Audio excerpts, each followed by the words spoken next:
So welcome everyone and welcome to another live Akashic card reading with me, your host, Natasha Nicole Harris.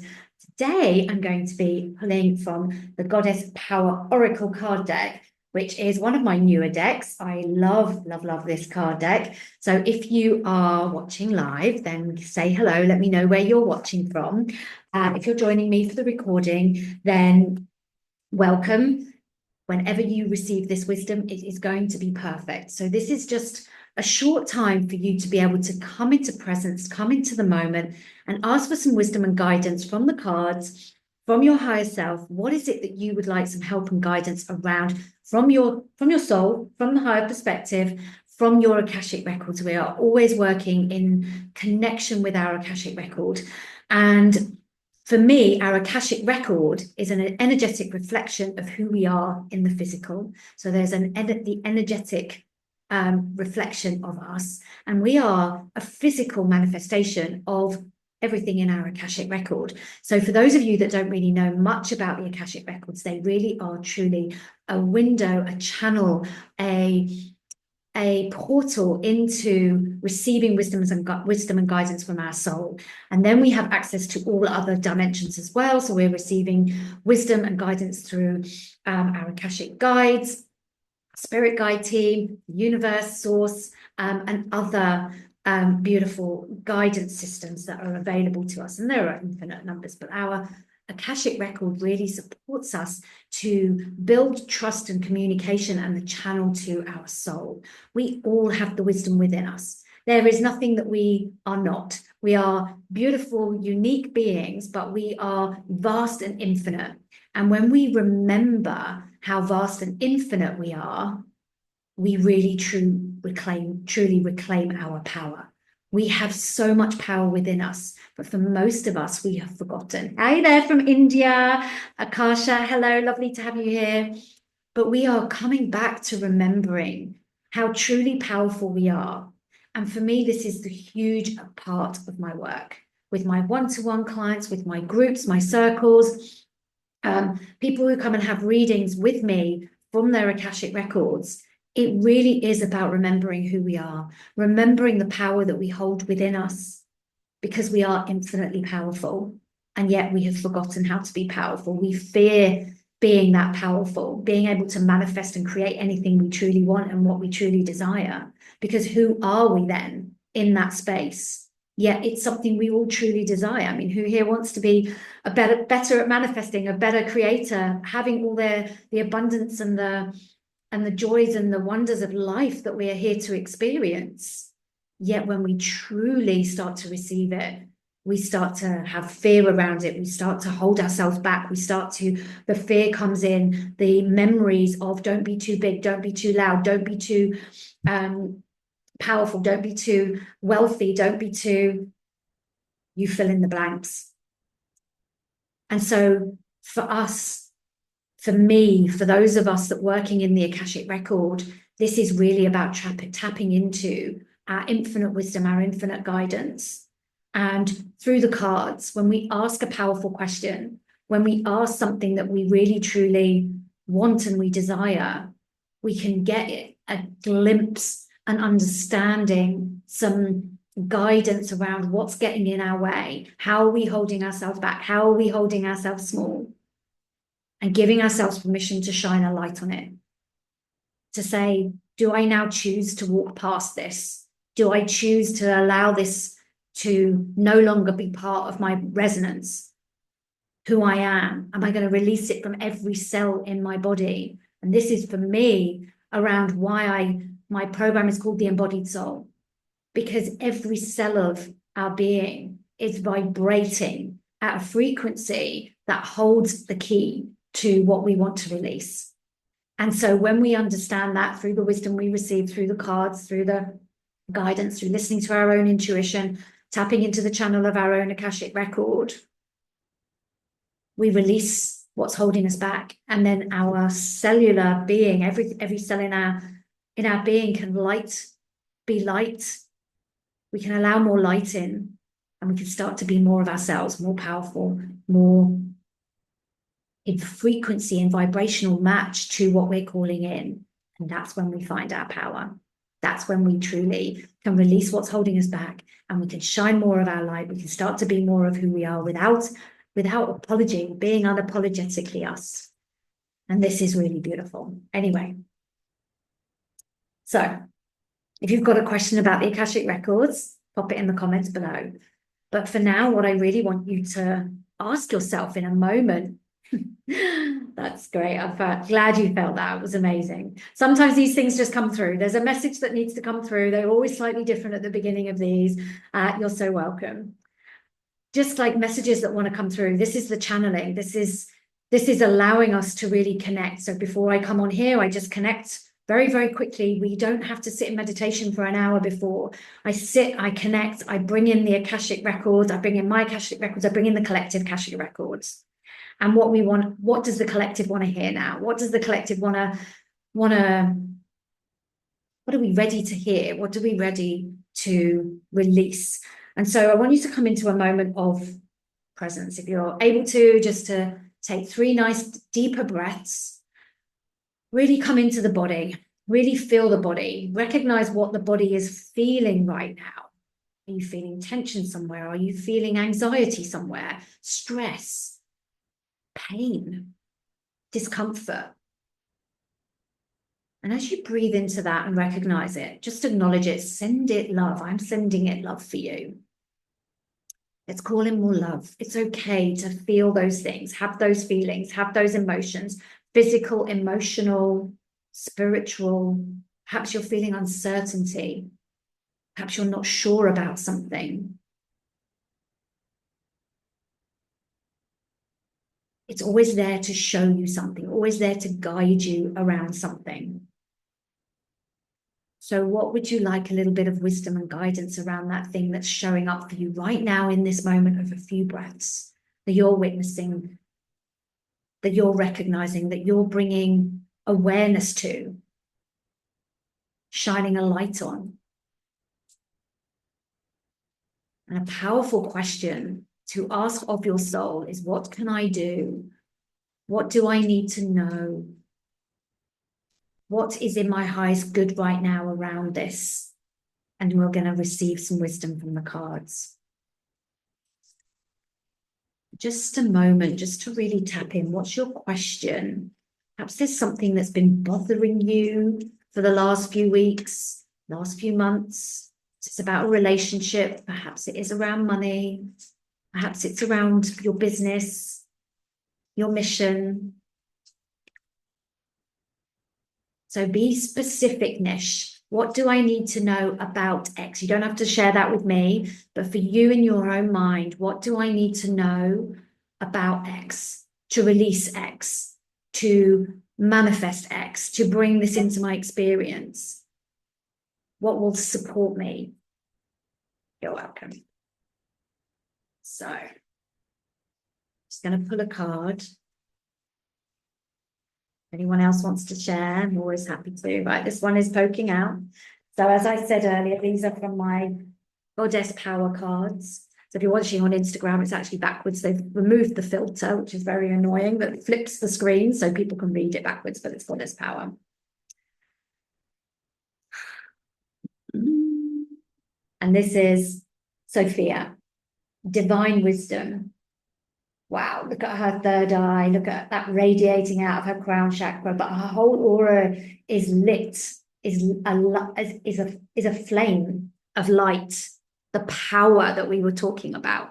When we come into this experience, when we come back into tapping our own divine wisdom that we all hold within us, no one has more of a gift than you. You are incredible. You are amazing. You have everything you need within you to tap into this divine wisdom. It's a practice. It's coming back to yourself. It's taking those breaths, connecting with the physical body to allow and open the channel to the divine wisdom to come through and the body to receive it. This again is the embodied soul. We're not going anywhere to receive the wisdom. It's not outside of us. It's within you. It's vibrating in every cell. So what is it that you are not listening to around your own divine wisdom that you hold within you? What are those little nudges, those little whispers? They're often really quiet. We are so noisy, we're so busy, we're so distracted with everything going on in the third dimensional world. And boy, are we distracted right now. And that distraction is stopping you from tapping into your own divine wisdom. That is what's stopping you. The distraction. Come back to presence, come back to the moment. What are you guided to right now? You know, that thing you don't want to do, that thing you don't want to look at, the thing that you are being distracted from, that is the important thing that's going to move you forward, that's going to get you the thing that you desire. What is it you need to do? What is it you're avoiding? Having a difficult conversation, doing the thing, taking action. Very often with my clients, it's about not taking action. That's aligned with your soul, aligned with what you are trying to call in. It's in a vibrational match to what you're calling in. If I want to manifest a relationship in my life, and yet I stay at home and I do nothing and I don't connect with anyone, that is not a vibrational match to finding somebody to be with.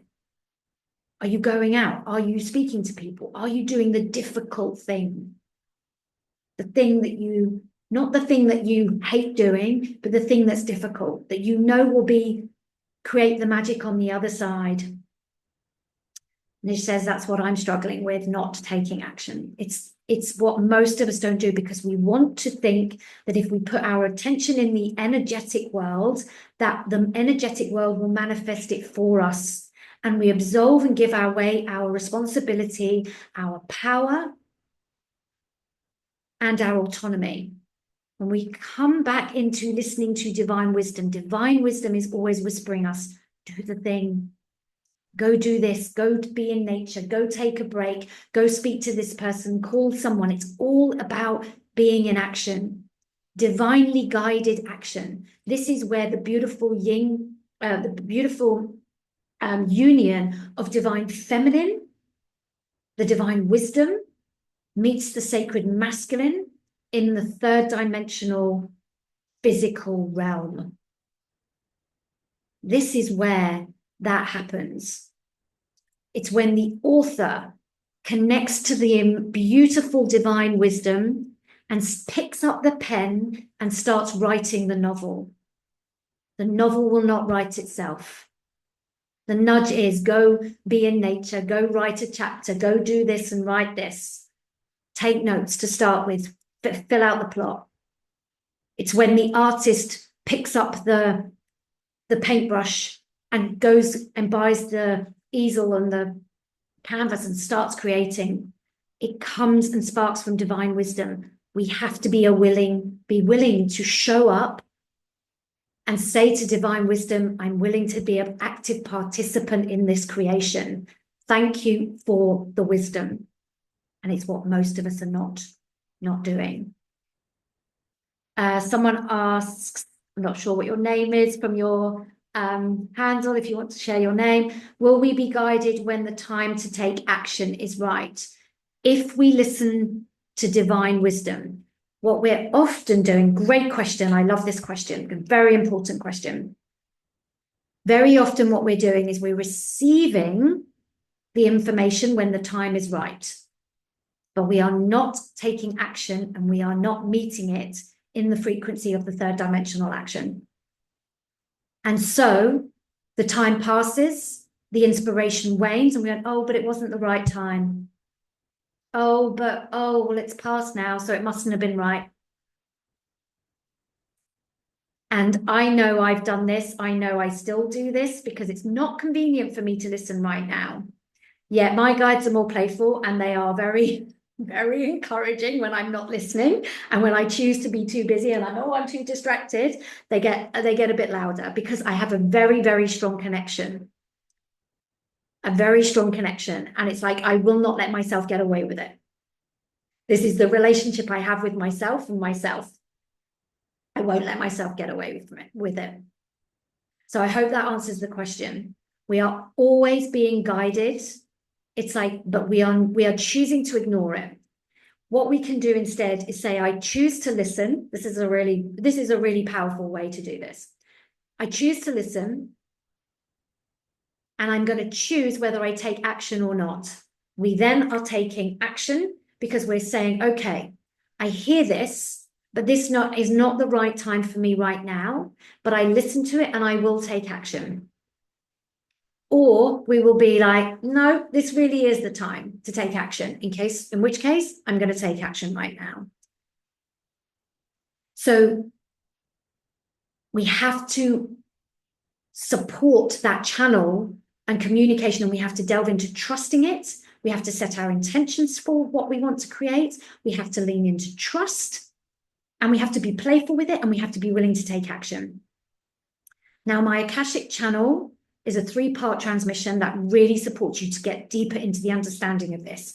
If you're interested in buying that, it's a very low cost 3-part transmission. You get lifetime access. People telling me I'm tuning into the 2nd and 3rd time now to this transmission because there's so much wisdom in that. Comment channel CHANNEL below, and I will send you the link to that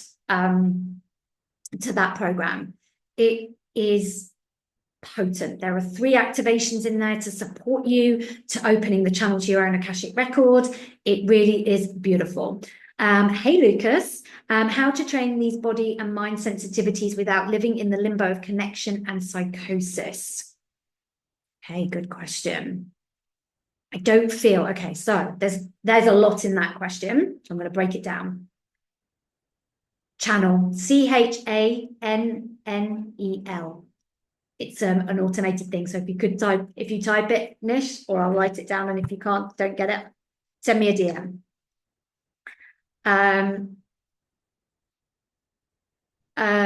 So how to train these body and mind sensitivities. I don't feel it's about training. Training feels like control. So this is just a nuance on the word. This may just be your language, but I'm just going to break this down. Often we want to control it. We want to say, my mind and my body are sensitive, and I want to train it into being better. There's nothing wrong. Sensitivities are good. This is how we tune into things. So rather than training it, what I would prefer is to say, how do we become more aware of our mind and body sensitivities, and what is for me and what is not serving me, so we can break those things down. Because some of those sensitivities will be for you. We don't want to numb them. We don't want to quieten them. We don't want to shut them down. When you start to hold those 2 things lightly and say, it's not about controlling, it's not about training my body and my mind to be less sensitive or to be more sensitive, I'm not sure which way you mean it, then we start to make more choices that are in our power and our supporting our system to move forward. And they stop us from being in limbo. When we're trying to control something, often we don't know what to do instead. So we're in limbo, and we just don't know which way to turn. So I hope that answers your question a little bit. Thank you for the question. Well done, Nish. Thank you for typing that correctly. I appreciate you. Mindfully Rooted says, I'm curious to hear an example of how your guides get your attention. I giggle because they are sometimes quite funny. Sometimes they literally stop me in my tracks. Very often it is a tap on the shoulder, and it's always on my left side, which is really interesting. This is how I get to know, I get to know their signs, and like how I get to know, and so my soul's like saying, hey, stop. Come back to the moment, like get in flow, get in touch. And I have a voice, and it's here. It's like right behind my left ear, and it becomes very loud in the sense of I can feel a presence.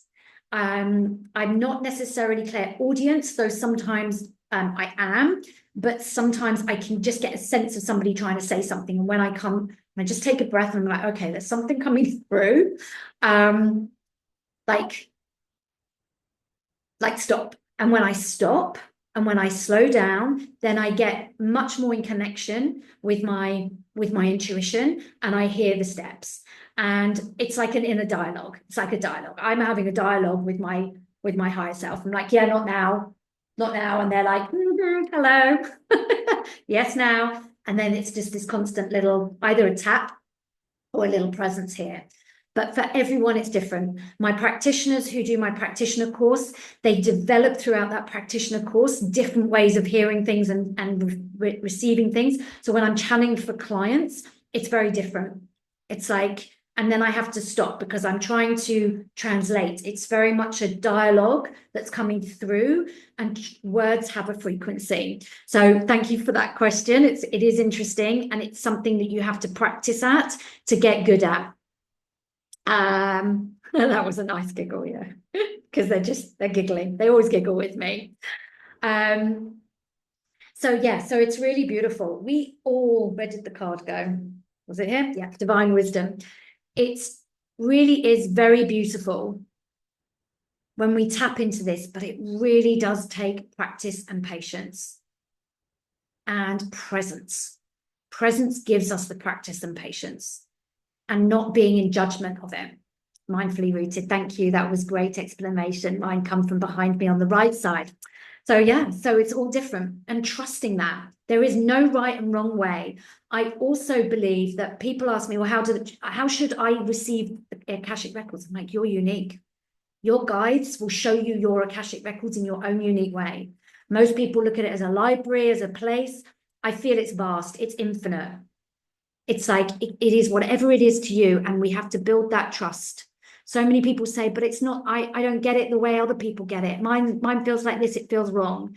And I always remind them that they are unique and to trust what comes in. Feather and Fang tattoo, I love that. My guides, you say, my guides like to get songs stuck in my mind. So songs, brilliant way that they get your attention, like brilliant way. You just can't get it out of your head. And like, where'd that come from?